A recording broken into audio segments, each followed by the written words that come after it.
대해서 뭐 제가 갖고 있는 뭐 또 제 나름대로 생각은 있지만 이걸 하는 것보다 제가 그 지금 하고 있는 일이 그 WTO TBT 그 대응 쪽에 그 제가 화학평가 쪽을 맡고 있고요. 그다음에 또 하나가 그 수소 연료전지 쪽에 그 국제 표준화 그 기구인 그 ISO나 IEC 쪽에 그 수소는 제가 예전에 좀 맡았었고 지금도 연료전지는 제가 그 표준 대응을 하고 있습니다. 그래서 그 책임을 맡고 있어서 그쪽을 관련해서 말씀드리는 게 어떨까 이렇게 생각을 했는데 어떠세요? 좋습니다. 예, 감사합니다. 그리고 교수님 말씀에 의하면 이게 한 80분 정도만 좀 말씀을 드리고 그 다음에 그 질의응답. 좀 질의응답을 하면서 이렇게 서로 이렇게 정보 교환하는 시간을 갖는다고 해서 제가 그냥 또 아는 내용들을 가감 없이 그냥 좀 이렇게 왔다 갔다 하더라도 좀 이해를 해주시고요. 제가 좀 여러 가지 다양한 쪽으로 80분 안에 질의응답까지 포함되어 있고요. 아 그래요? 그 다음에는 팀 활동이 아 그래요?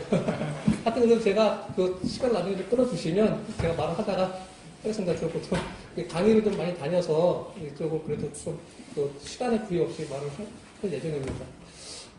제가 그 여러분들한테 하나 일단 먼저 말씀드릴 내용은 그 지금 차트를 제가 좀 자료 찾으려면 시간이 걸리니까 그냥 말로 해도 좀 여러분들이 느끼실 수 있을 것 같아요. 그래서 지금 국제적으로 지금 많은 이제 무역 환경에 다 변하고 있지 않습니까? 그럼 지금 이거 무역 환경 업체분들 다 대응을 잘 하고 있어요. 근데 솔직히 국가에서도 이걸 해주는 거에 있어서 조금 많이 미흡한 게 너무 많이 있습니다. 솔직히. 제가 대응을 해보지만. 그리고 또 어떻게 보면 대기업 위주의, 그러니까 이거는 좀 제가 말씀드린 건 약간 좀 대외비로 좀 해주시면 좀 좋을 것 같아요. 제 개인적인 생각일 수도 있으니까. 이거는 뭐 딴 데다 말씀하실 필요는 없고. 중소기업을 위해서 하고 있는 거는 물론 한계가 있다는 건 저도 압니다. 근데 그 한계를 고민하고 좀 뛰어넘고 해야 되는데 그걸 하지 못하는 거죠. 뭐 미래학자가 그랬었죠. 21세기는 어떤 시대가 된다고 말했는지 혹시 아십니까? 21세기가 보통 그 언어의 시대였다고 한다면 21세기는 수학의 시대라고 합니다. 그거는 저는 절대 공감을 하는 거죠. 그리고 또 하나는 20세기는 특허의 시대였다면 21세기는 표준의 시대라고 합니다. 왜 표준의 시대라고 할까요? 수학의 시대고 왜 표준의 시대라고 할까요? 저는 개인적으로 생각을 할 때 어떻게 생각하냐면 기술은 거의 정점에 왔다고 생각합니다. 상품에 있어서 지금 중국이 우리나라 제품들 다 따라왔죠. 그죠? 그리고 우리나라가 지금 하고 있는 것들, 쉽게 말해서 뭐 LCD TV나 PDP TV 같은 이런 TV를 봤을 때 맨 처음에 선전할 때 어떤 선전을 하죠? 아, 우리 건 픽셀이 얼마예요? 고해상도입니다. 스피커가 얼마예요? 그다음에 크기가 얼마입니다. 이런 거 갖고 선전하고 막 하다가 지금은 뭘 하죠? 아, 우리 건 바젤이 옆에 뭐 이거 없습니다. 디자인이 없습니다. 이런 얘기로만 가죠. 그거 뒤집어 얘기하면 기술은 이제 뭐 우리나라나 중국이나 별 차이가 없다고 봐야죠. 디자인 승부하고 있습니다. 독일에 한번 가보십시오. 한 제가 5년 전에 가보니까 우리나라의 하이마트 같은 가장 큰 전자 제품 파는 그 대리점에 정문에 딱 있어요. LG 거하고 삼성 거하고. 그리고 걔네들한테 물어보니까 삼성이 자기네 회사인 줄 알더라고요. 현지화 전략이 하는 거죠. 기술은 어디까지 가는지. 이제 지금 4차 산업이라고 말을 하죠. 4차 산업에서 제일 중요한 게 어떤 걸까요? 자동차에서 봤을 때는 지금 뭐 자율주행을 하지만 자율주행을 하기 위해서 가장 바탕이 되는 기술이 딥러닝 기술이라고 하죠. 그죠? 그런 것들, 뭔가 바꾸는 것들이 어떤 게 있는지는 우리가 알 수는 없죠. 그리고 4차 산업이라고 말은 하지만 어떤 게 4차 산업인지 실체는 솔직히 아직 없다고 저는 생각합니다. 어떤 사람은 4차 산업이 회귀하는 산업이다 이렇게 얘기도 합니다. 뭐 제가 화학이니까 화학의 이런 중공업 시대로 해서 그게 어떤 식으로 바뀐지 모르지만 그게 바로 4차 산업일 수도 있다 이렇게 얘기를 하더라고요. 근데 대부분의 사람들은 전자 쪽을만 중심으로 갖고 얘기를 하죠. 아마 물질의 변화가 있을 수도 있겠죠. 화학이니까. 우리가 알고 있는 뭐 기본적인 물질. 지금 환경규제 무지하게 많이 하고 있죠. 환경규제를 어떻게 하고 있습니까? 물질만 갖고 하고 있죠. 근데 2020년을 기점으로 아마 바뀔 겁니다. 어떤 식으로? 그 물질에 대한 규제에 대한 그 뭐 농도라 그러잖아요. 그 규정치가 있죠. 기준치가. 그 기준치를 다 지금 정해져 있죠. 여러분들도 아시겠지만 기준치 정했는데 지금 그걸 갖다가 유럽에서 제품환경 발전이라는 제도를 지금 거의 만들어져가고 있는 거 아시죠? 거기 핵심이 뭐가요? 거기 핵심은 불합도입니다. 제가 볼 때. 그 불합도는 여러분들이 생각하실 때 불합도가 어떤 건지 아세요? 혹시? 가장 쉽게 생각하는 거 실제 있었던 사례니까 제가 술 한 잔 먹고 음주운전을 하다가 걸렸어요. 근데 지금 0.01인가 그렇죠? 맞나요? 0.05요. 0.05인가요? 내려가요. 그런가요? 0.05라, 그러니까 0.05라 칩시다 그러면 0.05인데 내가 이거를 그 측정기를 불었는데 0.051이 나온 거야. 그럼 난 취소잖아요. 그죠? 억울한 거야. 근데 그 사람이 이제 법원에다가 재판을 소송을 걸었죠. 이 기계에 대한 정확도가 얼마나 되냐. 오차가 있지 않겠느냐. 근데 그 오차를 뭘로 증명할 거예요? 그게 바로 불합도죠. 정확도는 100이라는 값의 기준치가 있다면 기준치에 정확하게 맞냐 안 맞냐를 따져주는 거죠. 그죠? 그래서 우리가 보통 확률에서 95 플러스 마이너스 5%, 뭐 당선 확률도 그렇게 하고 뭐 할 때 이렇게 98 플러스 마이너스 2%. 그래서 뒤에 꼬랑지가 붙는 게 플러스 마이너스죠. 그죠? 근데 불합도는 그게 아닙니다. 불합도는 이 세상에 정확한 값은 없지만 정확한 값의 근사치를 얼마나 갈 수 있느냐. 그걸 내가 표현할 수 있느냐. 그겁니다. 그러니까 쉽게 말해서 100이라는 기준치 값이 있다면 나는 98부터 105 사이다. 이 사이에는 내가 이걸 보증할 수 있다. 하는 걸 증명하는 게 불합도입니다. 그걸 못하는 사람은 난 자신이 없고 내 계산을 해보니까 증명할 수 있는 방법은 60부터 120까지다. 그러니까 앞뒤 꼬랑지가 틀리죠. 그죠? 그게 불합도입니다. 근데 이 계산이 얼마나 힘드냐면 만약에 그 화학 제품을 만드는 공장에서 제품 내놓을 때 지금 프로세스로 해서 이렇게 나오지 않습니까? 근데 이 불합도 계산을 LCA 방법으로 한다고 합니다. 라이프 사이클 어세스먼트. 전생의 평가를 한다고 하는데 지금 유럽에서 준비하는 거 맨 처음 전생의 평가를 해서 과감하게 우리 이렇게 하자 이렇게 했는데 하다 보니까 도저히 방법이 없는 거야. 그러니까 그러면 원료가 공장에 입고돼서 제품 출고될 때까지 그 프로세스에서만 평가를 하자. 그래서 공장에다 센서를 달아서 다 평가를 해서 값을 부과하죠. 근데 그 값이 얼마나 줄어드느냐가 관건인 거죠. 지금 유럽에서 그 준비를 하고 있습니다. 지금 거기에 그 포럼인가요? 뭐 그런 워크숍에 들어가려면 한 번 들어가려면 400만 원이라고 하더라고요. 500만 원이나. 근데 거기 또 중요한 게 뭐냐면 제가 한번 물어봤어요. 유럽 컨설팅 회사에다가 우리나라가 그러니까 내가 만약에 그 어떤 걸 뭐 어떤 제품도 상관없이 자동차가 됐든 전자제품이 됐든 수출을 한다면 이네가 불합도 계산을 우리나라에서 할 사람이 없으니 이네가 계산해 준다면 얼마를 받을래? 물어보니까 답변이 뭐라고 왔냐면 중소기업 제품인 경우는 3억, 대기업 제품은 10억, 한 제품당 이렇게 답변이 왔습니다. 그러면 그거는 어차피 제품의 단가에 다 포함시키는 거잖아요. 그죠? 그게 뭘까요? 그게 바로 TBT죠. 왜? 자국시장 보호하는 거니까. 이네 거는, 그리고 거기에 무슨 숨어있는 의도가 뭐냐면, 얘네들이, 제가 불합도라고 말씀드렸죠? 불합도의 그 범위를 내가 정해요. A, B, C, D. A는 뭐, 최소한 95, 98에서 102 사이에는 나와 있는 불합도 가격을 한다. 뭐, B는 뭐 90부터 110 사이에는 불합도 가격을 한다. 이런 식으로 해가지고, 페널티를 매기겠죠. 그래서 그 이상 넘어가는 건 수입을 안 하겠죠. 그 다음에 세금도 매긴다고. 맨 처음에 세금 매긴다는 얘기는 안 합니다, 지금은.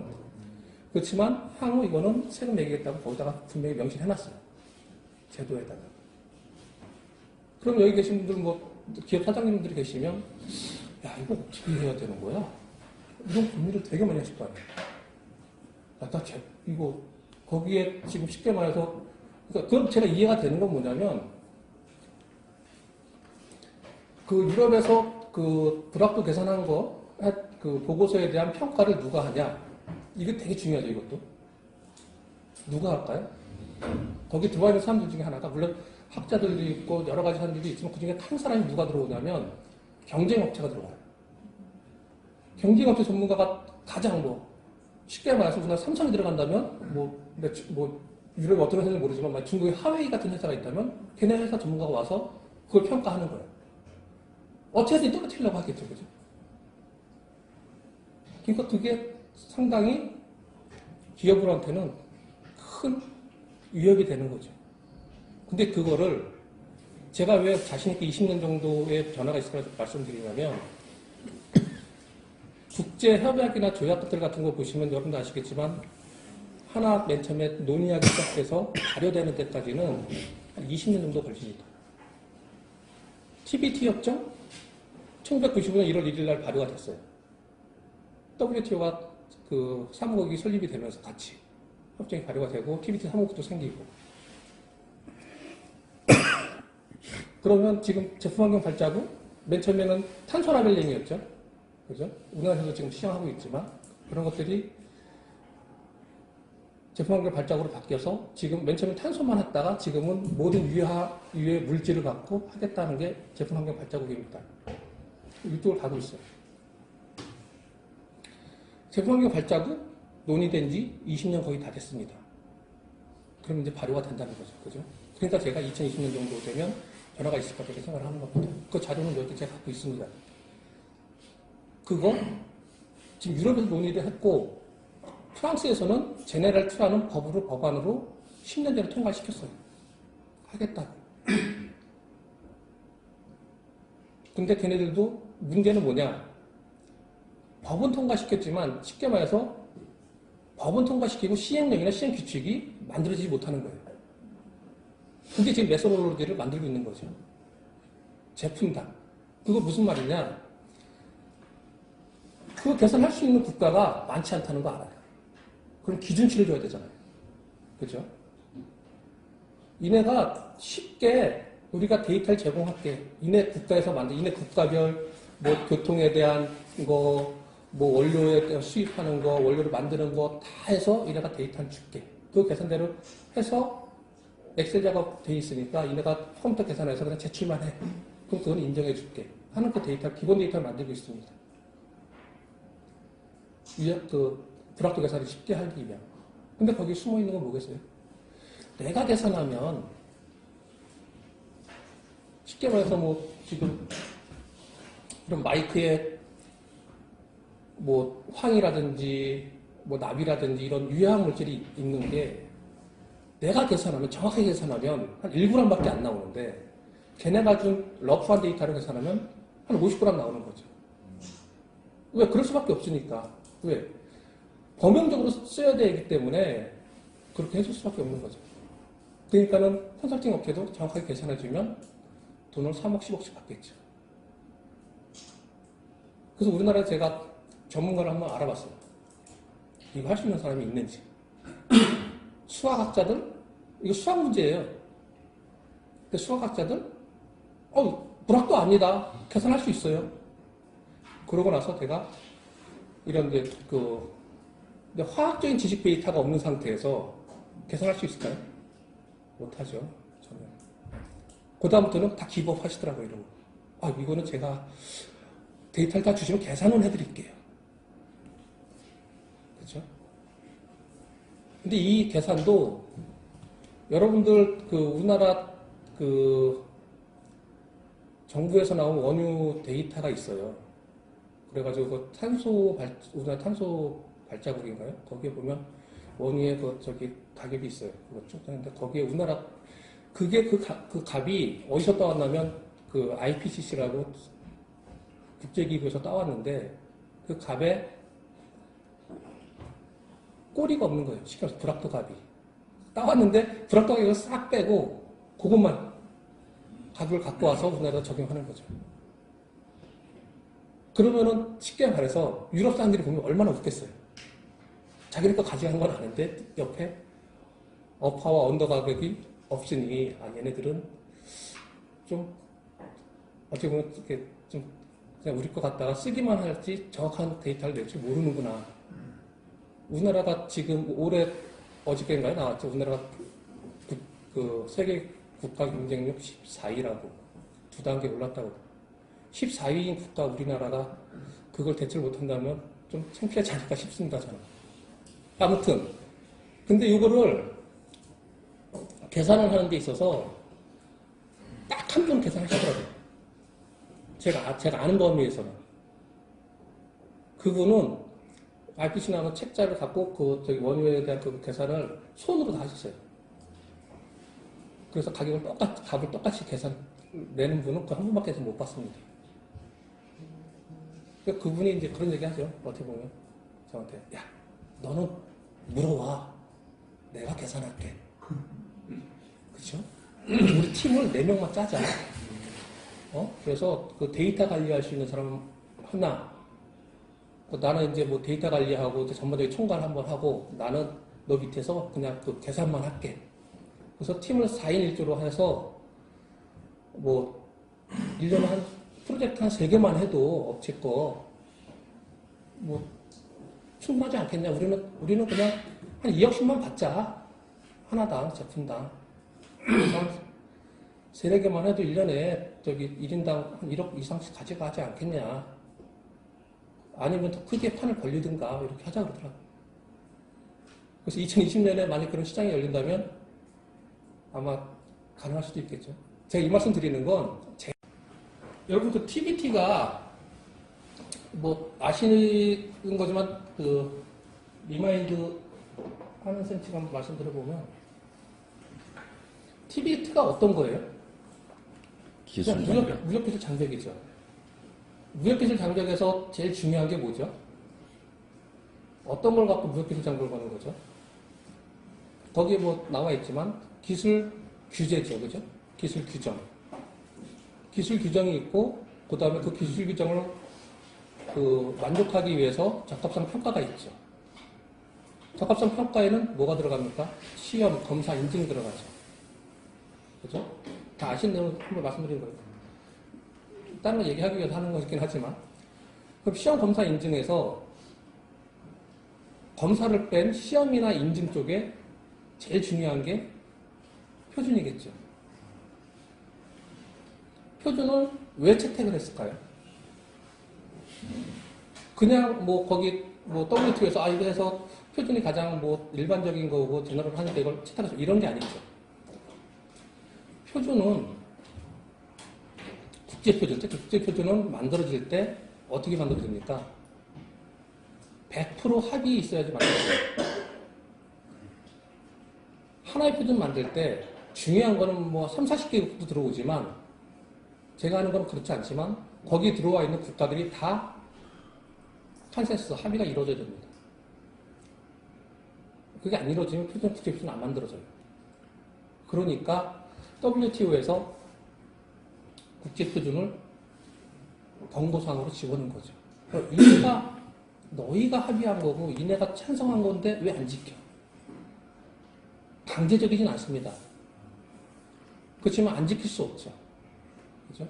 인증이라는 게 그렇잖아요. 정부에서 하는 것도 강제 인증이 있고 임의 인증이 있잖아요. 똑같이. 근데 그럼 그 기술에다가 규정에다 어떻게 반영을 하겠어요? 이런 일이 있었어요.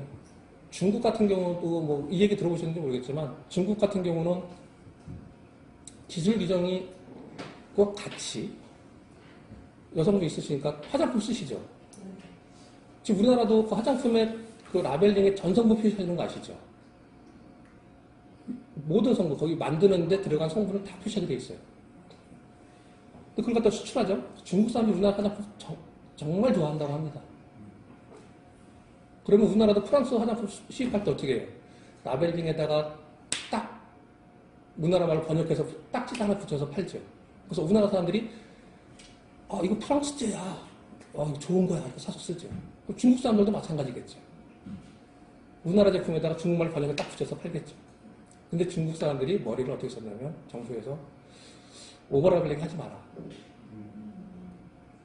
그냥 수출할 때부터 라벨링을 중국말로 해서 붙여라.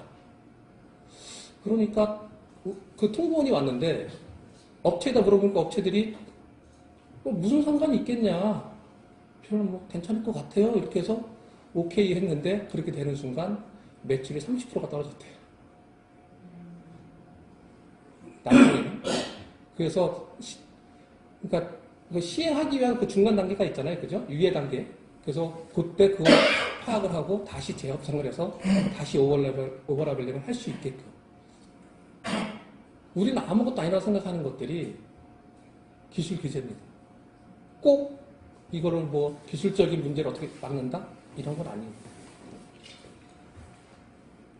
중국이 그런 거 생각을 많이 치죠. 그 다음에 가장 많이 장난치는 게 어떤 거가 있을까요?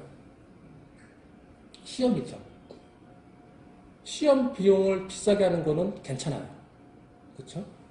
근데 시험 검사 기간을 6개월, 1년 해봐요. 전자제품 같은 경우 제품 주기가 3개월이 안 돼요. 그죠? 그 사이에 짝퉁 다 나오면 돼요. 그러니까는 그런 장난을 치겠죠. 그리고 또 하나, 시험 검사소도 없는데 부족한데 제품을 시험하겠다고 자기네 자국의 경쟁업체에다가 보내서 시험 결과를 받는 거죠. 그러면 스펙을 다 받은 경쟁업체는 다 분해 조립해서 똑같은 제품 만드는데 한 달이 안 걸린다고 하더라고요. 우리가 생각할 때는 무역에 있어서 제가 생각할 때는 정상적인 생각을 우리가 많이 하죠. 공정한 것. 절대 안 그렇더라고요. 자국의 이익을 위해서라면 어떠한 짓도 할 수 있는 게 국가라고 생각합니다. 우리나라도 마찬가지죠. 우리나라 화풍법, 하관법도 지금 화학 쪽에 큰 문제가 되고 있습니다. 외국에서 상당히 공격을 당하고 있죠. 그리고 또 어떤 국가는 중남미의 에콰도르였던 것 같습니다. 대통령이 그랬대요. 2016년 일이었던 것 같습니다. 대통령이 공무원들 보고 1인 1규제를 한 달 내로 제출해라. 그래서 갑자기 그 해에 통보문이 걔네들한테 한 400번이 날라왔을 거예요. 근데 문제는 뭐냐면 시험검사소도 없죠. 그 다음에 쉽게 말해서 기술 기준을 어떻게 만들까요, 걔네들이? 전문가 의견 받아서 만들까요? 전문가 의견 받긴 받겠죠. 근데 전문가 의견 받을 시간이 없으니까 미국에 있는 선진국, 유럽, 국제표준 다 갖고 와요. 그래서 제일 높은 거 갖고 막 짜집게 하는 거예요. 하다 보니까 쫓아갈 수가 없죠. 그런 게 한 예로 여러분들 그 레토르트 파우치라고 혹시 아십니까? 이게 뭐냐면 여러분들 편의점 가서 김치 사서 먹잖아요. 그 김치 담아져 있는 봉투가 레토르트 파우치예요. 그래서 그거를 그 내압을 뭐 국제적인 기준은 22 PSI인데 걔네들은 자기 에스카르토의 업체 만드는 업체가 25 PSI, 30 PSI 된다 그래가지고 25 PSI 올린 거예요. 기술도 없으면서. 근데 국제 룰에도 안 맞지만 그걸 맞출 수 있는 기계가 없는 거죠. 전 세계적으로. 물론 우리가 22 PSI 하면은 낼 때 거기 20% 더 하니까 25%는 맞출 수는 있지만 25 PSI면 30 이상을 만들어야 되는 기계를 다시 또 만들어야 되잖아요. 자기네도 못하면서. 근데 자기네 그 회사는 그거 갖다 했는지도 모르겠지만 우리나라가 아마 그것만 1년에 한 100억 정도 수출하더라고요. 그러니까 수입을 못하고 자기네 거 쓰겠다는 거죠. 뭐. 그 회사 입장에서는. 그런 게 기술 규제입니다. 그러니까 무슨 짓도 해요. 일단은 지금 중국도 마찬가지 아닌가요? 중국은 또 이게 중국 분 있으면 안 되는데. 우리나라가 지금 제일 잘하고 있는 것 중에 하나가 뭐예요? 전기자동차잖아요. 2차전지 배터리. 중국에서 지금 우리나라 2차전지 배터리 중국에 하나도 수출 못하고 있어요. 2020년까지. 법에 얘들이 뭘 만들었냐면 아마 생산량이 100기가인가요? 100만 메가와트 같은 거네. 뭐 일단 100기가와트라고 칩시다. 그 공장에서 전체 1년에 생산량이 100기가와트 안 되면 수출을 안 받는 거예요. 수입을 안 하는 거지. 근데 100기가와트 맞출 수 있는 그 기업은 중국에 딱 2개 업체밖에 없대요, 전 세계에. 자기네 것만 쓰겠다는 거죠. 그게, 근데, 생각해보세요. 그게 기술 규제일까요? 어떻게 보면 장난치는 거지. 우리가 볼 때는. 기술 규제를 빌미로 해서. 그 법을 만들어 놓고 시행은 1차 시행 2020년까지 하겠다. 하는 게 중국의 목표죠. 왜? 그 사이에 자기네 기술 개발을 하고 쫓아가겠다는 거겠죠. 그 롯데마트 철수했죠. 왜 철수했을까요? 네? 소방. 소방이요? 소방으로 이렇게 단소리가 거기가 아닙니다. 관련해서 숨어있는 의도는 중국은 같이 해야 되죠. 중국 사람하고 합작. 롯데마트는 맨 처음에 하다가 안 했대요. 독자로 했대요. 그러니까 중국 정부에서 찍어 놀리기 제일 좋았던 게 롯데마트였죠. 아마 중국하고 합작해서 계속 했었으면 절대 롯데마트가 타겟이 되진 않았겠죠. 그 큰 기업이 쉽게 나가지 않죠. 업체들 얼마나 적자 생기면서 살아남으려고 치열하게 사는데 그분들이 그 손해를 보면서 나갔겠어요. 해도 안 되고 나중에 물론 중국 사람과 합작을 하려 했는데 그것도 이제 안 통하고 하니까 최종적으로는 나온 거겠죠. 사드? 이 문제 때문에 롯데마트? 아니겠죠. 절대 그렇지 않습니다. 어떤 방법으로 누른 거예요? 롯데마트는 어떤 방법으로 눌렀어요? 걔네들한테 일단 그때 우리는 TV에서 본 것만 보면 제품 안 사는 걸로 해서 가지 않았잖아요. 그죠? 현대자동차도 한번 그렇게 해서 피해를 많이 받고. 합자법인을 하지 않으면 중국에서는 들어갈 수가 없습니다. 걔네들이 나중에 꼭 보복을 하는 거죠. 쉽게 말해서. 어떤 식으로 보복한 거예요? 그 롯데마트는? 사람들이 롯데마트 물건 안 샀어요. 가질 않았으니까. 그게 가능하니까. 예, 중국 사람들은 그게 가능하더라고요. 우리나라도 그렇잖아요. 일본 물건 뭐 불매운동 하면 솔직히 한 달 뭐 이렇게 잘 안 가잖아요. 원래 한 100명 같은 10명이나 가나요? 잘 안 가잖아요. 근데 중국은 그때 TV 보면 가서 막 돌멩이도 던지고 막 그랬던 거 봤잖아요. 그죠? 매장을 갖다가 습격을 하고 막 버틸 수가 없겠죠. 그 JBT 제가 말씀드린 건 연료전지를 좀 배경을 하기 위해서 좀 말씀드렸던 겁니다. 그래서 그 국제표준은 만들어질 때 하나 우리가 제안을 하죠. 제안을 하고서 우리나라의 가장 지금 단점이 문제점이 뭐냐면 많은 과제들, R&D 과제들이 엄청 많이 있습니다. 하시는데 지금 국가에서 많이 바꾸려고 노력을 하고 있지만 안 되는 것 중에 하나가 과제를 제안할 때는 표준도 집어넣어서 하라고 분명히 말을 많이 해요. 해당되는 과제에는. 근데 거기에 뒤에 단서 조항이 그게 없어요. 국제표준을 제안하다든지 아니면 최소한 KS 표준은 제안해서 통과되는 것까지는 해야 되는데 안만 맞는 거죠. KS 표준안, 국제표준안. 그거 표준하지 않은 사람들 보면 뭐 있나 보다. 왜? 표준한 사람이 없으니까. 다 R&D 하신 분이니까 뭐 이게 표준 아닌가 보다 하고 그거는 결과물에 대한 평가를 거의 안 합니다. 그렇게 하는 건 별로 의미가 없죠. 그래서 국제표준, 왜 이 사람이 말씀드려요? 국제표준 제안을 해서 통과되는 거 쉽지 않습니다. 외국 사람들 똑같아요.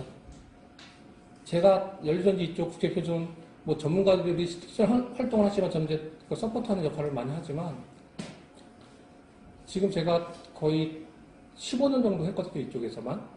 처음에 이제 제가 수출전지 대행했던 게 저희였으니까, 저희 기관이었으니까. 그래서 제가 이걸로 하고 있는데 친해지니까 외국 애들도 똑같이 야 한국은 이렇게 하는데 왜 안 해? 근데 좀 해. 그때는 우리가 기술이 없으니까 할 게 없어. 지금은 조금씩 내놔요. 그럼 우리가 하는 거는 웬만하면 다 통과시켜줘요. 거기에 조건이 5개국의 동의와 5명의 전문가가 참여를 해야만 통과가 됩니다. 그게 없으면 안 되는 거예요.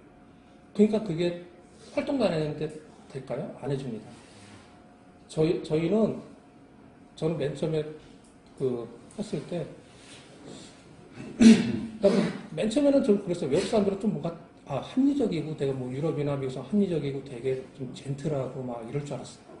그래서 워킹그룹 회의를 막 하다가 회의 끝나고 이제 저희가 할 수 있는 건 기술적인 논의보다 밥 사는 것밖에 없었어요, 그때는. 처음에. 그래서 다 데리고, 그때 캐나다에서 한국 식당을 갔죠. 한국 식당에 갔더니, 이제 뭐, 돈이 없으니까, 제 돈으로 사야 되니까, 한국 식당에 고기 뷔페집을 갔어요. 1인당 15,000원 정도 되는. 그래서, 고기 뷔페 되게 좋아하더라고요. 그 사람들이 난 또 스테이크만 먹어서 소고기만 좋아하는 줄 알았더니, 삼겹살 더 좋아하더라고요. 우리 삼겹살 대접하면 창피하잖아요. 아니더라. 삼겹살이 그 사람한테 더 고급 고기고. 그 다음에 술은 어떤 거 제일 좋아하는지 아세요? 소맥 제일 좋아합니다. 제가 500cc 생맥주 다 했고, 그 다음에 좀씩 덜어내 거기다 소주 막 타줬어요, 진짜로. 그랬더니 프랑스에는, 와, 이런 술이 있냐고 그냥 원더풀 하면서 혼자서 3잔 마시더라고요. 진짜로 그랬습니다. 그 사람이 지금은 연료전지 국제표준 하고 있는 IEC TC 105의 체어맨이 작년에 선정이 됐어요. 그러니까 그 사람이 한국 너 소맥 이번에 우리가 우석대학교 이용 교수님이 저랑 같이 일하시는 분이 불삭기 연료전지 쪽 관련해서 국제표준 제안을 했어요. 총회 가서 우리 이거 할 건데 어떻게 돼? 그랬더니 거기 있는 사람들을 통해서 일단 체어맨이 일단 프렌드십 하니까 그거 하나 갖고 되겠어요. 시리즈로 하세요. 그건 무슨 말이에요? 그러면 굴삭기에 대한 연료전지는 얘네가 다 해. 그렇게 됐죠. 얼마나 편해요. 다른 사람들은 그거 하면 외국 사람들 쟤네 처음 보는데 내가 왜 도와줘야 되는 거야? 똑같아요. 저 그 밥 10년 동안 산 사람이에요.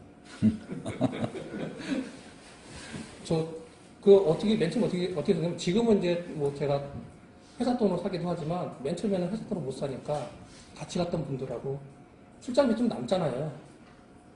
뭐, 교수님이 됐든, 뭐, 책임내고 됐든 그분들한테, 우리가 밥 사는 게 어때요? 그래야지, 뭐. 좀 기부하시죠. 10만원씩만. 그래서 막 3, 40만 모아서, 그건 내가 사줬어요. 외국 애들, 우리가 근사한 거 사주는 거 바르지 않더라고. 이런 일도 있어요. 막 프랑스에서만 한번 회의하는데 점심 먹는데 2시간 반 걸려서 점심을 먹어요. 그것도 좋아. 근데 저녁 때 이제 하는데 저녁 만찬 하겠대요. 그래서 그때 같이 갔던 교수님이 이상해. 이거 가야 되냐 말아야 되냐. 가지 않는 게 좋을 것 같아요. 왜요? 가야 되는 거 아니면 했더니 가면 다 돈 내갈 것 같아. 만찬하면 1인당 한 7, 80유로, 100유로 가까이 내야 되잖아요. 걔네가 사주는 게 아니라 우리 뭐 내라 그러는 것 같다고 가지 말지. 그랬어요? 알았어, 우린 안 가겠다고. 그래서 안 갔어요, 그날. 근데 그 다음날 딱 왔더니, 프랑스 대표가 어저께 돈 안 내고 간 놈들 누구야? 그거를 누구 보면서 얘기하는 일본 사람들 보면서. 우린 안 갔으니까. 일본 사람들 막 황당해서 냈다고. 막 그렇게 치사하게 합니다. 그게 국제회의더라고요. 우리가 아는 것 같이 근사하게 딱 근엄하게 젠틀하게 앉아서 꼭 그렇지 않아요. 회의 석상에서는 치열한 만타전을 해도 나중에 가면 서로 싸우는 게 뒤에 들어가서는 인간이잖아요. 똑같아요. 밥 사주는 놈, 쟤 도와줘야지. 대신에 우리는 회의를 우리나라에서 저는 자주 했어요. 최소 2년에 한 번씩은 했습니다. 워킹그룹 회의가 됐든 TC 총회가 됐든. 그러면 우리나라에 오면 정말 A부터 Z까지 다 해주셔요. 점심 저녁 다 사줬습니다. 어떻게든 또 구해 갖고 와서. 그러니까 그 사람들이 우리나라에 오는 걸 너무너무 좋아하죠. 한국에 산다 그러면 나는 갑니다. 딱 먼저 손들어요. 그렇죠? 그래서 서울에서 하면 제가 또 근사한 데서 먹여줘야 되니까 남산타워에서 가가지고 위에 그 타워 올라가서 이렇게 한 바퀴 돌잖아요. 2시간 동안. 거기서 10만 원짜리 이렇게 사주고 또 아니면 뭐 저기 한강 고수부지에 좋은데 배에서 어떻게 파티 한번 하기도 하고 그 사람들이 얼마나 좋아하겠어요. 유럽 같은 데는 뭐 얻어먹지도 못하는데 제가 이번에 그 11월 4일날 이탈리아 밀라노에서 그 넬론지 총회를 했습니다. 근데 장소를 우리는 장소도 호텔에서 하잖아요. 웬만하면 걔네는 학교에서 하더라고요. 총회 자기네 이탈리아 폴리텍 대학교에서. 그리고 점심도 안 줘요. 그래도 조금 괜찮았던 건 커피 그 브레이크 타임에 커피하고 과자 같은 거 좀 그나마 줘서 그때 감사했죠. 그런 정도밖에 안 합니다. 사람이 많지도 않은데도 한 3, 40명밖에 안 되는데도 돈이 없는지 모르겠지만 정부 지원을 못 받아서 모르겠지만 그런 걸 안 하더라고요. 아, 저녁 때 만찬 한번 해줬구나. 만찬을 어디서 했냐면 학교 식당에서 자기네 뷔페라고 이렇게 만들었는데 정말 그 유럽 음식 정말 맛있이 드셔보시는 분들이 아시겠지만 맛 없어요. 정말 못 먹겠더라고요. 그래서 딱 한 번 먹고 그냥 나왔습니다. 우리는 먼저 빠이빠이 이렇게 하고.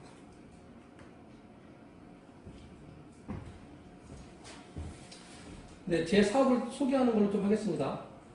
지금 연료정집 제가 지금 하고 있다 말씀드렸고요. 이 사업이 지금 내년 12월 때까지 일단 그 하고 아마 계속 이제 뭐 지금 15년째 하니까 뭐 큰 이상이 없는 이상 계속 할 겁니다. 이게 산업부에 그 신재생 에너지과로부터 그 펀드가 이제 출자가 되는 겁니다. 그래서 맨 처음에는 5억 정도 해가지고 태양광, 풍력, 수소 유전지만 지원했었죠. 그래서 그때도 수수료가 좀 한 그 5분의 2 정도 펀드를 가지고 대응을 했었고요. 지금도 아마 그 정도 해서 대응을 하고 있습니다. 돈은 많지는 않습니다. 네, 국제회의 참가 비용만 지원하는 사업입니다.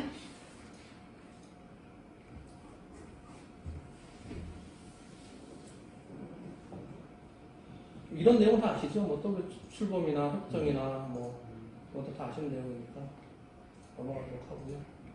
이것도 넘어가도록 하겠습니다. 이 적합성 평가가 그냥 간단하게 언급만 했는데 적합성 평가가 무역 규제 쪽에서 제일 중요한 말이죠. 그래서 보시면 적합성 평가에 대한 내용이 기술적 요구사항에 대한 적합성에 대한 증명이에요. 그래서 거기에는 뭐가 들어가 있냐? 시험, 교정, 검사, 인증 들어가 있죠. 이거를 적합성 평가를 기본이 되는 게 표준인 거죠. 여기에 기술적인 요구사항이라고 되어 있잖아요. 그 기술적 요구사항이 제일 중요한 시스템 요구사항이라고 표준에 정확하게 있습니다. 그래서 표준이 적합성과 제일 중요한 게 표준이라고 보시면 되는 거죠. 계량은 뭔지 아시죠? 쉽게 말해서 저울이라 생각하시면 돼요. 측정을 얼마나 정확하게 하는지. 여기 계신 분들 다 경험해 보셨을 거예요. 그 나이 드신 분들은 뭐 TV에서 나왔지만 소비자 고발에 수산시장에 가서 광어 1kg 뜨는데 실질적으로 재보니까 600g이었다. 그렇죠? 그 다음에 내가 정육점 가서 고기 한 건 옛날에는 600g, 지금 500g이지만 지금 500g을 내가 샀는데 실질적으로 재보니까 450g이더라. 되게 많죠. 속이는 방법, 그러니까 그 사람들이 행동으로 속이는 거 말고 저울 자체, 앞으로 저울 자체에 0점 조절이 안 돼 있는 거죠.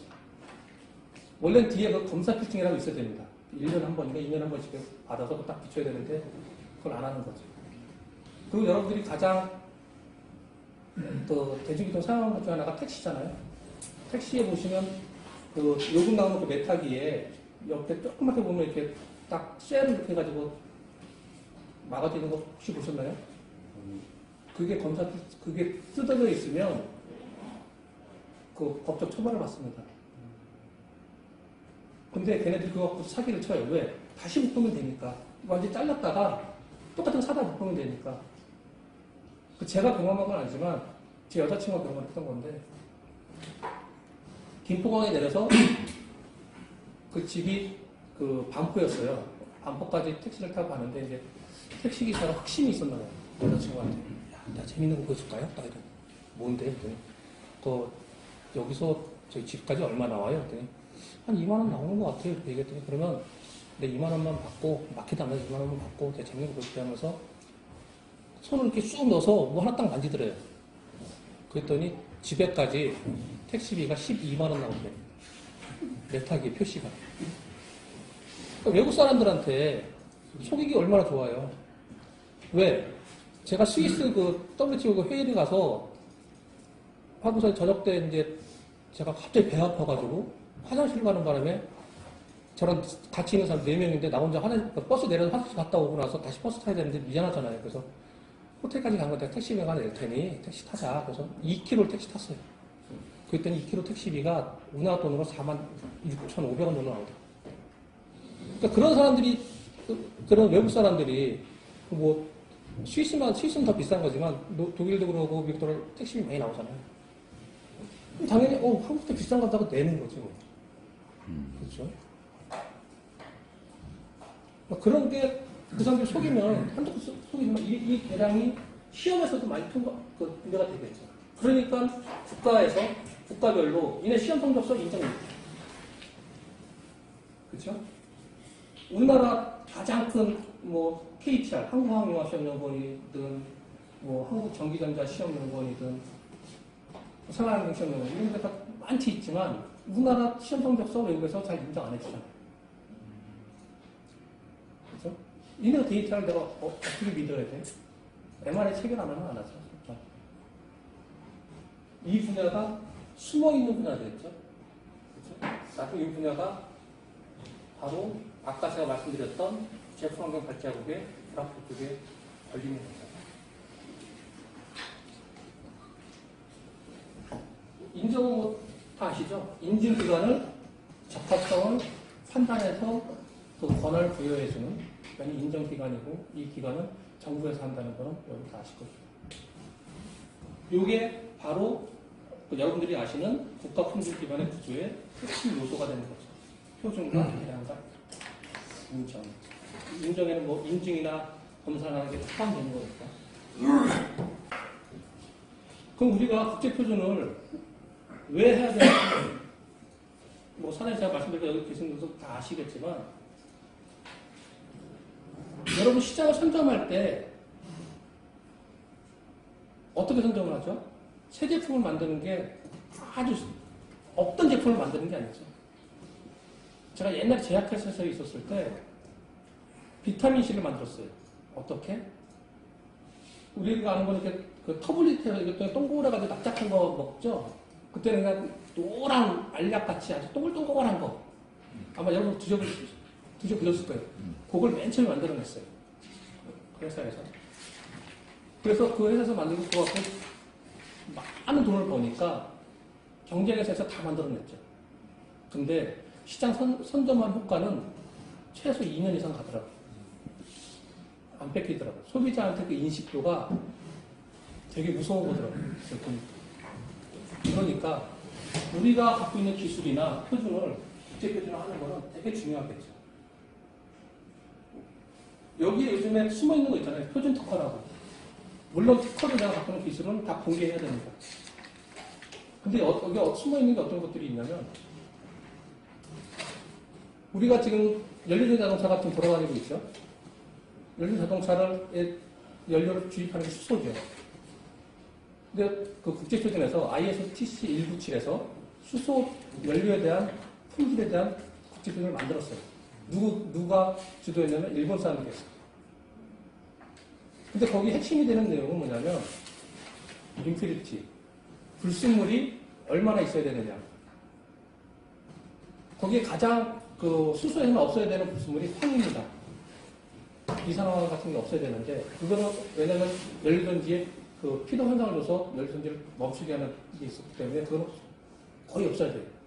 그래서 맨 처음에는 이 ppm을 했었어요. 근데 이 ppm도 안 된다. 일본에서 실험해보니, 자기 실험해보니 이거는 이 ppb로 가야 된다 하고 결과치를 내놨어요. 근데 그때 그 표준을 그 논의화석을 만들려고 할 때 이 PPB라는 거는 우리나라에서 측정할 수 있는 디텍터가 없었습니다. 전국에 2대가 있었던 걸 제가 기억을 해요. 이 PPB라는 건 뭐냐면 10억 분의 하나예요. 그러니까 10억 개 중에 2개가 불순물이 있으면 안 된다는 거죠. 그 이상 있습니다. ppm은 100만 개 중에 2개 거고 차이가 엄청난 거죠. 그러니까 그거를 내가 잡아내려면 그 디텍터가 건축비가 얼마나 비싸겠어요. 오늘 2대밖에 없다고 말씀드렸잖아요. 거기 숨은 이유가 뭐겠어요? 일본 애들이 그 회의에 장비 업체들이 8명이 들어왔어요. 그때 그거 만들 때 일본 사람들이 15명이 와요.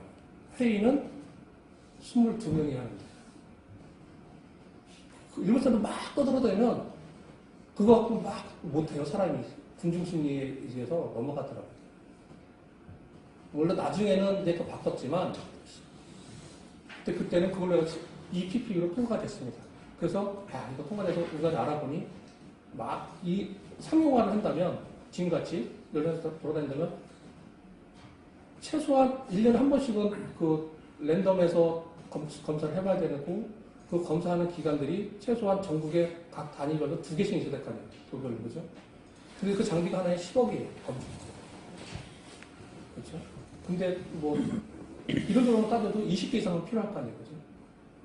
20개만 필요하겠어요? 더 필요하겠어요? 그거 팔아먹기 위해서. 그렇죠? 그게 표준입니다. 그리고 특허를 넣는다 해도 특허를 저희가 어떤 식으로 넣을까요? 공개 특허긴 하죠. 다 검사합니다. 근데도 특허를 이렇게 바꿔서 공개 특허인데도 아까 제가 말씀드린 선점한다는 거.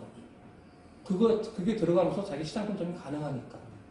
그렇게 해서 집어넣어서 합니다. 그렇기 때문에 우리나라도 꼭 해야 되는 것들은 정말 해야 됩니다. 우리가 쫓아가지 못하는 기술은 과감하게 포기하더라도 우리가 할 수 있는 것들은 먼저 선점을 해야 된다는 거죠. 차이가 뭐가 있어요? 기술이라는 건 가장 대표적으로 여러분들 들어보셨겠지만 저 진짜 중학교 때 비디오 테이프, 베타 테이프 썼어요. 그때 아버님이 부자들 아닌데 이렇게 그때 비싼 그 비디오 갖고 왔는데 기기를 테이프가 조그매요. VHS는 크잖아요. 화질도 더 좋아. 그래서 아버지가 하는 말이 야 앞으로는 비디오 테이프는 이거래. 조그맣지. 화질도 좋지. 시간도 더 VHS는 그때 1시간 반 건신했을 때 이거는 2시간 이상 했었으니까. 그때 아마 소니가 만들었었나 그랬을걸요 아마. 네. 맞죠? 근데 왜 그게 망했을까요? 자기네 갖고 있는 기술과 특허를 공개를 안 했어요. 조금이라도 공개했으면 VHS 없어졌을 겁니다. 그러니까 VHS 만드는 기업체에서는 망하게 생겼거든. 에이씨, 야, 다 공개해버려. 누구나 쓸 수 있게. 그러니까 누구나 다 만들었죠. 한 사람이 2사람도 못 이기는데 한 기업이 10개 기업, 100개 기업 이길 수 있어요? 자기네 제품이 훨씬 좋은데도 안 되는 거죠. 그런 게 특허에 다 반영이 돼야죠. 그러니까 지금은 일본이 그런 경험들이 있으니까 국가에서 어마어마한 돈을 투자해서 표준에다가 활동하게끔 해주고 있습니다. 그래서 국제회의 아마 여러분들 가보시면 아시겠지만 일본 사람이 최소한 5분의 1 이상 다 차지합니다. 각국별로 한 사람도 2사람밖에 못 가는데 일본 사람들만 보통 5명 정도. 안 되면 통역사까지 데리고 와서 그래서 합니다. 그래서 표준은 꼭 여러분들도 해야 되는 거죠. 지금 그 기술 개발하는 거 우리가 지금 여러분들 할 때 R&D 그 제안서 할 때 보통 그 단계별로 하죠. 그래서 사업화 단계 8단계로 하냐 마냐 그 TRM인가요? 그거 하죠. 근데 TRM 단계를 갈 때 8단계 되고 표준 국제교육까지 하겠다 그러면 선정될 확률이 큽니다. 저도 심사를 많이 다니지만 저는 그 표준 쪽이니까 편집을 물어보면 자신있게 얘기하지만 실질적으로 보면 하지 못하는 분들이 있다고 합니다.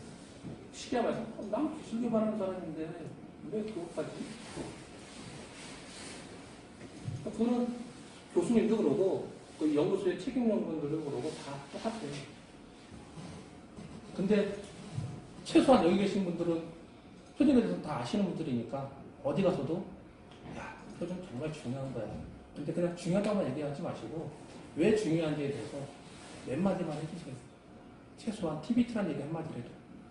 그럼 그 사람 TBT가 뭔데? 뭐 하는 건데?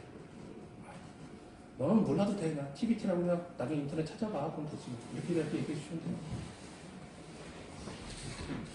사람이 궁금하게 만들어야 돼. 지금 연료전지는 그 기자가 지금 수소 경제 시장 2040년을 예상하고 있죠. 수소를 쓰기 위한, 연료를 쓰기 위한 기반은 연료전지라는 거죠. 우리가 석유를 쓰고 있죠. 석유를 연료로 가지고 자동차도 돌리고 있고, 또 석유에서 나오는 가스를 통해서 집에 있는 보일러도 돌리고 있고, 또 석유나 석탄을 가지고 우리가 발전소를 통해서 발전을 해서 전기를 얻고 있죠. 그런 것들을, 모든 것들을 다 바꾸겠다는 거죠. 그게 수소연료인지 수소 경제 시대입니다. 그래서 발전용, 수송용, 이동용 딱 지금 해서 국제비도 만들어지고 있고 지금 하고 있어요. 근데 문제는 뭐냐면 연료전지 종류가 너무 많아요. 여기만 5가지예요. 인산염, 또 MCFC, 메탄올, 이거 솔리드 옥사이드, 이거는 뭐 고분자, 이거는 직접 메탄올, 이런 식으로 막 나눠져요. 그래서 연구자들이 일단은 궁극적으로는 SOFC로 가는 건 맞다. 그 다음에 대부분의 활용은 PMFC로 갈 거다. 이렇게 예측을 하고 이렇게 하고 있습니다. 그래서 여기에 다 동그라미가 들어있는 겁니다. 여기는 거의 없죠. 인산염 같은 경우. PMFC도 거의 다 들어가 있어요. 이거는 온도의 문제도 있어요. 작동 온도에 따라서 하는 그런 것도 있고. 지금 DFC는 뭐냐면 이거는 이제 그러니까 우리가 휴대폰이나 노트북에 쓰이는 건 대부분이 DFC로 갈 예정입니다. 근데 이거는 상용화하기 참 좋은데 왜 상용화를 못하냐면 2차 전지가 지금 좀 시간이 늘어나고 2차 전지 쪽으로 지금 집중하고 있잖아요. 근데 연료전지는 뭐가 좀 좋냐면 쉽게 봤을 때 약국에서 메탄올 한 5cc 하나만 사면 10시간, 20시간 쓸 수 있어요. 근데 거기에 그러면 당연히 DFC 써야지 해야죠. 그죠? 그 삼성에서 그렇게 만들었었어요. 근데 어디서 발목이 잡혔냐면 국제민간항공기구인 이카오에서 여러분 아시죠? 액체 물질 갖고 비행기 탑승 못하는 거. 그렇죠? 그런 것 때문에 지금 하고, 그 다음에 지금 현재 2차전지 기술이 충분히 써도 무리가 없는 상태에서 굳이 이리로 가야 되느냐 하는 게 문제인데, 지금은 확장을 해서 어떤 식으로 바뀌냐면, 지금 아까 제가 말씀드린 건설 중장 비용이라든지, 그 다음에 그 공장 자동화를 위해서 그 로봇들을 많이 쓰고 있습니다. 공장에서. 삼성이나 LG나 이런 데서. 근데 일반적으로 쓸 때는 2차전지를 쓰는 그 로봇은 하루 종일 쓰려면 최소한 3대에서 4대가 필요합니다. 왜? 2차전지에 쓰는 거는 최대 8시간 이상 못 쓴다고 하더라고요. 그러니까는 백업용이 있어야 되는 거죠. 돌리려면. 근데 연료전지는 연료만 주입하면 계속 도니까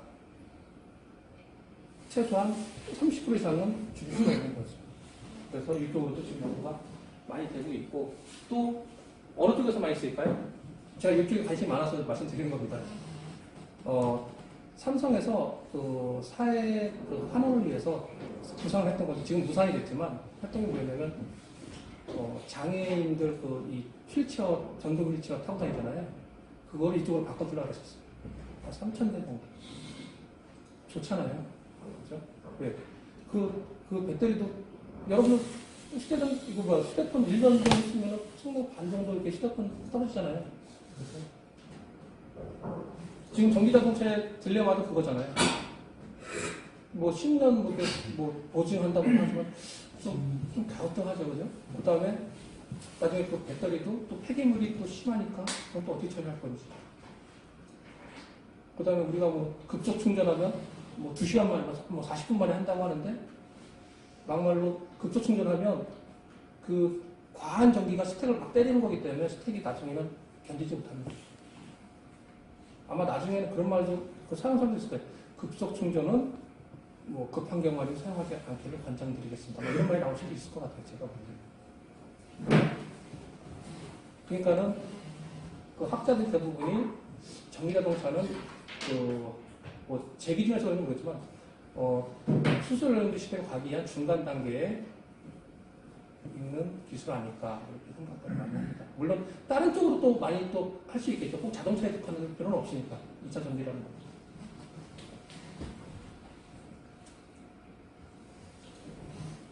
표준은 만들어질 때 지금 연료는 신생이잖아요, 지금. 따끈따끈한 신생 표준 기구입니다. 그래도 이게 1999년인가? 지금 한 20년 넘었죠. 표준이 많이 만들어지진 않았어요. 만들어지는 거. 그냥 여러분 아마 생각했어요.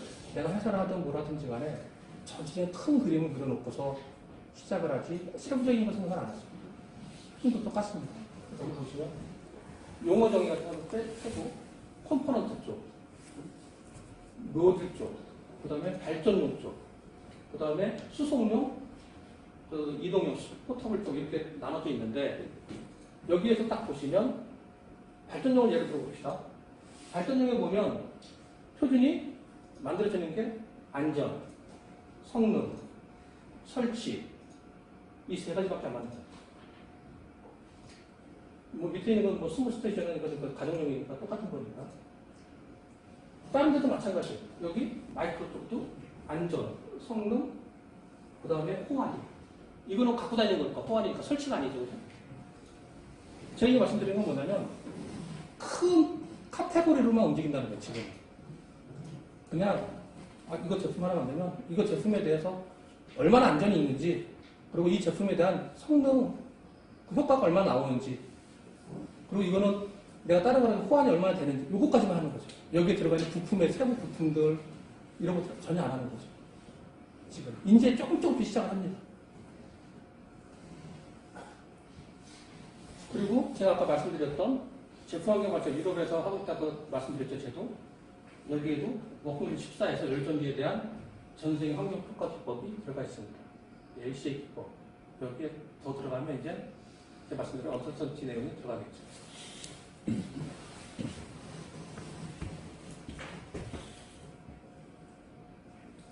이거 90년대 설립이 됐고요. 지금 안톤이라고 제가 말씀드린 그 프랑스 소맥을 좋아했던 친구가 성격 급해요. 화도 달려고. 프랑스 사람도 또 그런 게 있죠. 급합니다. 또 좋아하는 사람은 또 잘해주잖아요. 태양국도 뭐 이렇게 정의영상 주면서 이 정도밖에 생각을 못한다. 왜 대부분이 이 기술은 선진국만 갖고 있으니까. 그래서 이 주도국이 일본입니다. 거의. 지금은 이제 유럽 중심으로 넘어가고 있는 상태로 있다고 보시면 90년에 만들어져서 재작년에 바뀌었으니까 거의 30년 가까이를 일본 사람이 체험을 했어요. 그러니까 많은 기술이 일본 기술이 들어가 있겠죠.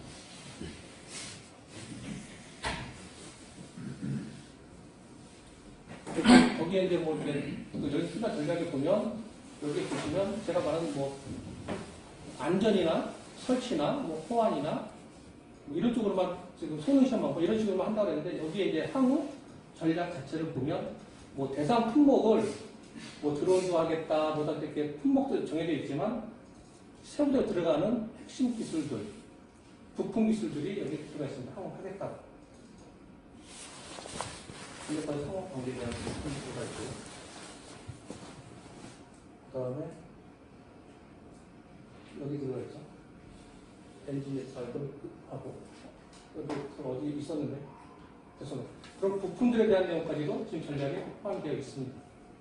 그 다음에 그 표준을 그 IEC-TC10의 전략을 만들고 있지만 그냥 단독으로 만드는 게 아닙니다.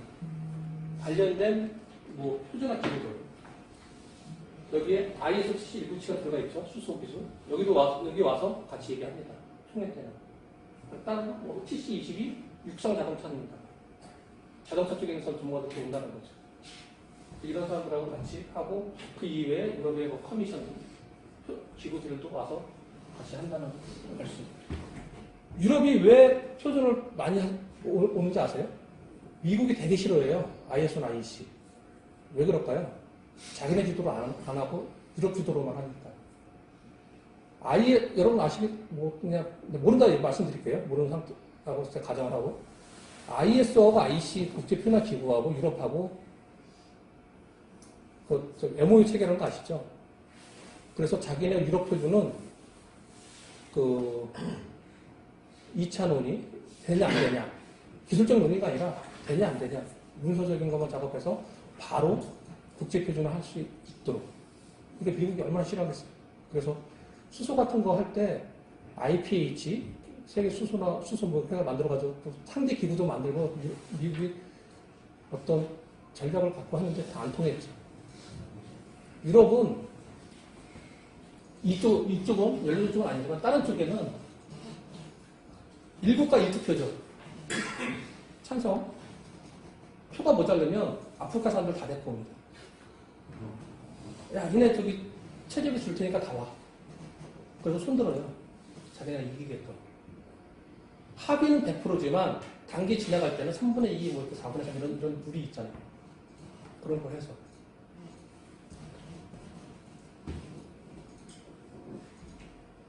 여기 보시면 뭐 제가 말씀대로 뭐 발전용이 있고 수송용이 있고 그다음에 휴대용이 있고요. 그다음에 기타 뭐 핵심 부품이 단위셀이라든지 지금 제가 말씀드린 전생 팝업 이런 식으로 해서 구성되어 있습니다. 전체적으로는. 근데 여기서 잘 보시면 일본이 많죠. 콤비너가 일본. 우리나라 딱 하나 있죠. 자랑스럽게. 이것도 우리가 뺏어온 것도 일본 거였는데.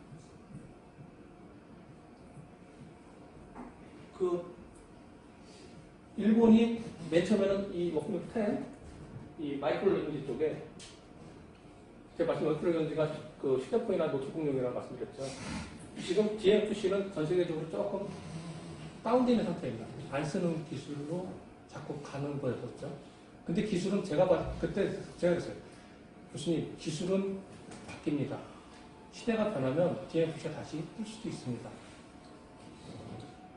그게 바로 삼성이었죠. 일본에서 그러니까 좀 이건 핵심 기술이 아니라고 버렸던 기술을 갖고 와서 했던 게 반도체였죠. 그래서 세계 1등 기업이 된 게 삼성이지 않습니까? 뭐 저는 그렇게 얘기 들었습니다. 그러니까 그런 식으로 봤을 때 이것도 모릅니다. 그래서 우리가 그런 컴비를 하시는 게 좋을 것 같습니다. 그래서 맡아서 우리가 국제표준 제안도 하고 국제표준 이제 승인도 되고 시리즈도 하고 있고 그다음에 이번에 워크맨 6 이게 수송용입니다. 자동차는 아까 제가 말씀드린 ISO TC22 육상자동차 쪽에서 맡기도 했고요.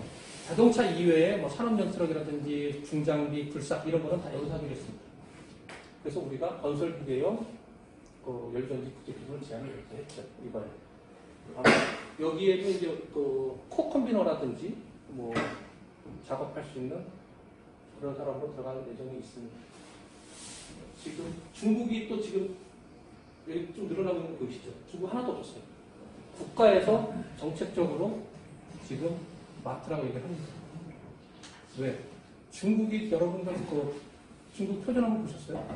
이쪽은 안 보셨겠지만 이쪽은 신산업 분야잖아요. 아직 체계도 안 잡혀 있는 분야인데도 중국 표준 다 만들었어요. 되게 엉성해. 엉성한데도 걔네 다 만들었어요. 그리고 야 우리 표준 다 있어. GB 표준 다 있어. 막 이런 식으로 합니다. 그리고 그거를 국제 표준을 하기 위해서 여기를 막 맡으려고 하는 거예요. 이제. 지금까지 안 하다가 한 2, 3년 전부터 노력을 되게 많이 하더라고요. 근데 미국이 굉장히 적네요. 제가 말씀드렸잖아요. 미국은 하고 있는데 지금 자기네들은 참여는 되게 적극적으로 하고는 있지만 유럽에서 맡겠죠. 그것도 싸움입니다. 이거 신산업 분야는 유럽이나 이쪽에서 안 나요. 일본에서 며칠 잡았기 때문에 일본을 해주는 거지. 그렇지 않았으면 유럽에서 안 할 거예요. 그러니까 어느 산업이 이제 올라오니까 아까 말씀드린 대로 처음에는 유럽에서 뺏어갔잖아요. 제가 볼 때 뺏어간 겁니다. 투표를 하는 거니까. 그러니까 현실을 말씀드리는 거예요. 그냥 일반적인 좋은 내용을 한다면, 이제는 뭐, 일본 했으니, 이제는 뭐, 대륙별로 해야 되니까, 유럽 쪽에 해야 되겠습니다. 하고 이렇게 간 거겠죠. 그렇죠? 그렇지만, 숨은 의도는 그게 아니겠죠. 그렇지 않으면, 일본이 20년을 넘게 체험을 하는데 냅뒀겠어요. 그때는 산업의 형성이 안 돼 있으니까, 뭐, 이날 한번 해봐. 뭐, 이런 거겠죠. 강대국에서. 이제 세부적으로 들어가면 이제 여러 가지 들어갈 거예요. 그래서 이런 표준도 지금 이제 만들어진 게 지금 19개밖에 안 돼요. 20몇 개. 20몇 개 그래도. 많이 만들어졌죠. 그리고 논의되는 것도 그렇게 많지는 않습니다. 여기 보시면 이게 제정된 연도를 보시면 아까 1990년도에 TC가 설립됐다 그랬잖아요. 그죠? 그럼에도 불구하고 제정된 날짜들은 다 2010년대 이후잖아요. 그죠? 그러니까 뭐 내용이 중요한 게 아니라 얘는 또 어떤 방식으로 어떤 전략으로 그리고 이 시기도 조절하는구나 하는 걸 알 수가 있어요. 그럼 우리도 전략을 어떻게 세워야 될까요? 우리가 기술만 갖고 우리 기술 이게 좋은 겁니다. 과연 이렇게 해가지고 국제적으로 접근하는 게 맞을까요? 그건 아닐 것 같습니다.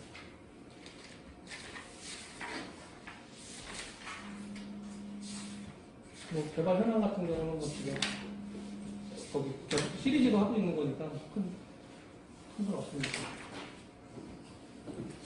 여기서도 보시면 이제 지금 아까 14개 작업판이 있다고 하는데 실제로 움직이는 건 10개 작업판이 움직이고 있죠. 작업판별로 지금 그 진행되고 하는 걸 여기 지금 나타내고 있습니다. 근데 여러분도 아시겠지만 국제표준에서 문제는 뭐예요? 언어적인 문제. 일본 사람이 작성한 국제표준은 이상해요. 무시하는 게 아니라 역시 동양식 언어를 중심으로 만들어져요. 그리고 그걸 고치는데도 한 1년 이상씩 걸립니다. 줄여서. 노인상 이런 거 뭐 굳이 이렇게 말씀드릴 건 아니어서 우리나라는 지금 요 관련된 연령제와 관련된 그 KS 인증은 딱 하나밖에 없습니다. 지금 현재. 이게 신재생 에너지 관련된 태양광 풍력 수소연료 쪽에 관련된 우리나라 인증인데 우리나라 그 연료전지만큼 고분자 연료 시스템에 대한 인증 케이스 인증 하나밖에 없습니다. 그것도 뭐 받아들이고 안 받아들이는 임의 인증인데 이거를 그 받아야 되는 이유는 여기 나와 있듯이 설치 지원이라든지 의무화 사업이라든지 신재생 공급 의무화 RPS 제도라든지 이런 쪽에 이게 없으면 받아주지 않아요. 그러니까 이 사업을 하려면 이거는 임의 인증인데 쉽게 말해서 업체를 때는 강제 인증이죠. 꼭 해야 되나? 이건 해외 인증은 이렇게 되어 있다는 거 좀 한번 보여주시죠. 그리고 지금 그 구분 시간 관계상 제가 너무 쓸데없는 말을 많이 했는지 모르겠지만 강의 시간에 이걸 마쳐야 될 것 같고요. 혹시 이렇게 좀 서로 얘기를 통해서 하는 걸로 갖도록 했어요. 그렇게 하면 되겠습니까? 강의 이걸 마치도록 하겠습니다. 네. 혹시 질문 있습니다. 아까 중간에 그 자동차가 전기에서 이제 수수로 나오는 과정이 될 것이다. 예. 제가 어느 동문회사에서 후배한테 얘기 들었는데요. 예. 이제는 수소가 생산하는 기술이 예. 이게 뭐 전기를 이용해가지고 우리 저 충전소 이렇게 주유소 있듯이 맞습니다. 그렇게 간략하게 만들어지는 기술이 나오면 그것이 금방 전환될 수 있다고 그러면서 앞으로 그 분야에 대해서 관심 있게 보고 투자를 하라고 하더라고요. 저는 비춥니다. 그렇습니까? 그게 왜 그래요? 그래. 아직까지 제가 볼 때 제 개인적인 경험에 의하면 처음에 정말 내가 돈이 있고 주식이 여러 가지 있으면 초기 투자하는 거는 괜찮죠.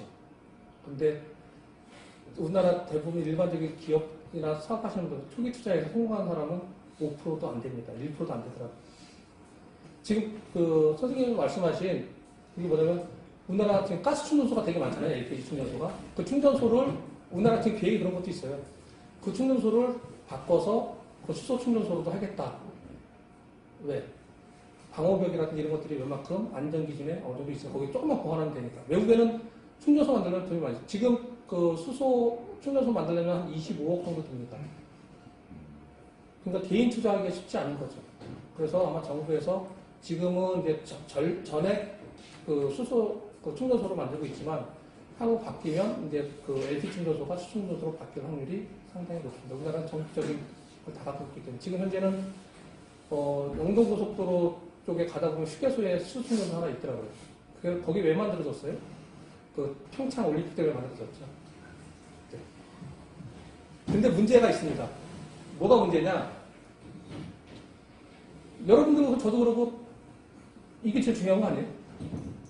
기름값도 중요하지만 내 차에 정확한 양이 들어가는지 지금 그 기술이 없어요. 계량기 기술이 없습니다. 그래서 지금 거기에 그 충전 여주휴게소에 있는 그 충전소에 충전해주는 무료잖아요, 지금.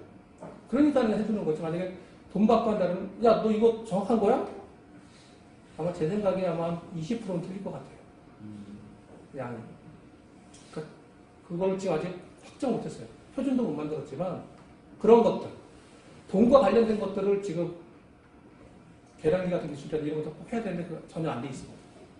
기술도 못 만들고 있고. 그리고 밸브 같은 경우도 수소는 고압이잖아요.